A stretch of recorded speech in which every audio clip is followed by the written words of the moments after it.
known the most refreshing brews you can make at home in minutes, and one of them is coming from the ultimate iced tea insider. You all remember Wendy, the Snapple lady from the 90s? Remember that? All those commercials? You ever wonder what happened to her?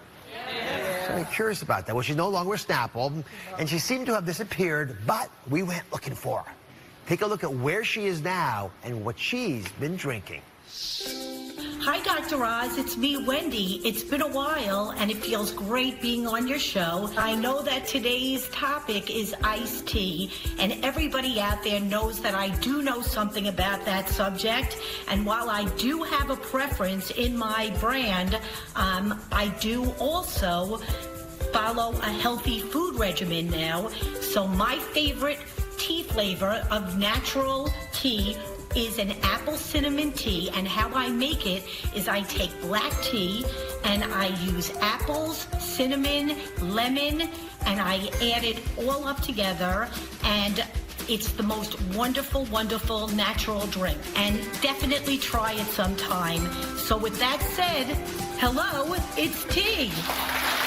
Hello, it's tea, Wendy. We caught her. It's good advice. So we got Mark and Amber here to try Wendy's secret iced tea. You just took a little sip of it. Amber, you want to go first? I think it's really refreshing. It actually has a really nice, it has a little bit of like a bitter flavor, but it actually is really refreshing. It tastes really good. It's a winner, Wendy. Congratulations. All right, now, the next DIY tea, if you like your tea sweet, but you don't want the calories, which happens to be American. Because the big issue here is they're making our tea drink because we're asking them to do that by buying those products. There are things you can do to avoid that. This is a very clever hack that Mark's got. So please tell us about the tea that we're brewing and how you would make it. Yeah, so this is called rooibos tea. This is made from a plant that grows in Africa, and it's a little bit sweet on its own. So if you're trying to scratch that sweet itch, this could be the answer. And I can tell you a really interesting way to make it. You brew it like you would any tea. You can use the loose leaves, or you can get tea bags. But when you're brewing it, add in some mint and add in some ginger. Let it all steep together, and then when it's cooled down, put it in a pitcher, and you can add some orange juice too. It's delicious. So again, you can brew it and add these things like Wendy did, or just make it in a pan like Mark just described.